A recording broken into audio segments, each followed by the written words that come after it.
Hello, Taurus, Sun, Moon, Rising, and Venus signs. Kamusta kayo? Sana nasa mabuti kayong kalagayan. Welcome back po sa Star Tarot. Kung bago kayo dito, welcome din kayo. Thank you sa inyong support. I truly appreciate it. God bless you all. Taurus, pauna mensahe ninyo, look at the clouds to see the answer you seek from your angels, okay? Tumingin tayo sa clouds, sa sky, tumingala kayo, Taurus, no? Because maybe the answers that you are seeking from your angels ay nandiyan dyan, no? Maaring meron mga cloud formation or may mga elements of, of nature, no, na nandiyan dyan na makikita kayo. So, what else? Ask your inner self the answer to your question. Okay? Kasi kahit magtanong-tanong kayo siguro sa mga tao, sa paligid ninyo, maaaring hindi ninyo ito maririnig, no? Kung ano man ang gusto ninyong marinig or kasagutan sa inyong mga tanong. So, you'd rather ask your inner self, no? Because your soul knows din naman kung ano ang sagot dyan. Only think positive thoughts as your desires are manifesting. Okay? Positibo lang ang isipin ninyo, no? Project positivity, project positive attitude sa ngayon because your desires are manifesting. Para hindi na wala maging barrier, ano, sa pagtupad ng inyong mga wishes, mga dreams niyo sa ngayon. They are about to unfold na sa buhay ninyo ngayon. Kaya para tuloy-tuloy ang pagdating nito, no, yung pag-manifest ninyo, mag-positive thought lang kayo. Positive feelings and emotions lang kayo. Okay? So, what else?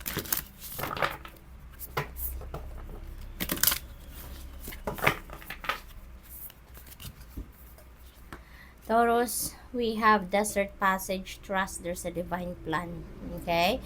Kahit, siguro, ang sitwasyon ninyo, baka nakikita ninyo na parang hindi naman maganda ang nangyayari sa buhay ko ngayon.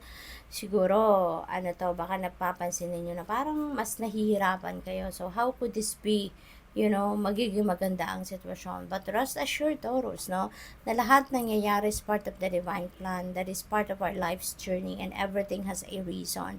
Diba? Always believe, no, that there is a divine plan for you. At lahat ng nangyayari yan, whether it is favorable or not favorable, right at this time, rest assured that it is part of the divine plan, and rest assured that in the end, at the end of the day, you will see, you will realize, no, na yung nangyaring yon, kailangan palang mangyari yon, kailangan mag-unfold yun sa buhay ninyo because meron parte yon ng kung ano man ang dapat na mangyari sa buhay ninyo in the end. Okay?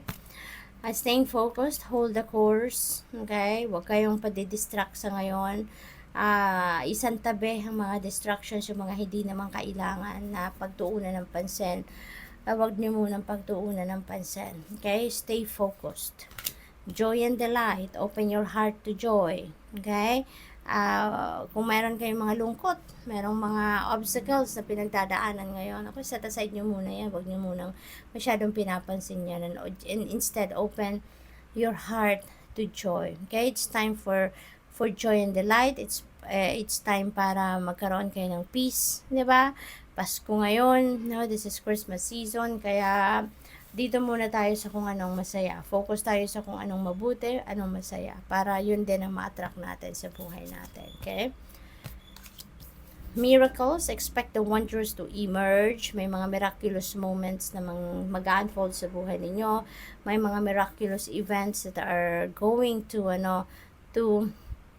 unfold sa buhay ninyo sa ngayon. Kaya, if you do believe in miracles, talaga miracles do happen, hindi ba? So, i-align nyo na ang inyong sarili with these miraculous moments, no? Para nang yan talaga ay dumating at ma-magnetize ninyo towards you. Solitude and silence, peace prevails. Ayan. So, maaring kailangan ninyo ngayon na mag-solitude. Spend time alone by yourself. Maybe may kailangan kayong mga pagnilay-nilayan, pagmuni-munihan, kailangan ninyo siguro na magpahinga, physically, mentally, emotionally, kaya you need to put yourself in solitude. Okay? Rainbow blessings, napakaganda. May blessings, no, napaparating. Blessings are showering your life. Ayan. So, dito muna kayo mag-focus sa ngayon, ano, sa mga biyayang paparating.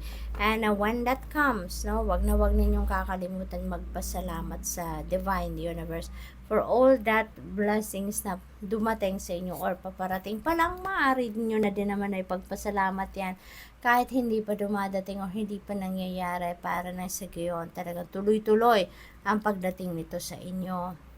Reaching your destination. Ayan, napakaganda kasi nalalapit na kayo, no, doon sa inyong destination. This could resonate with kung ano man ang mga pinagkakaabalahan ninyo. Baka trabaho, career, may project kayo, may task kayo, at maaring malapit na ninyong matapos ito. You are reaching your destination. Probably then, travel talaga, no, yung literal na travel, baka kayo ay malapit na doon sa pupuntahan talaga ninyo. So, good luck. Thank you for watching. Love and light. Namaste.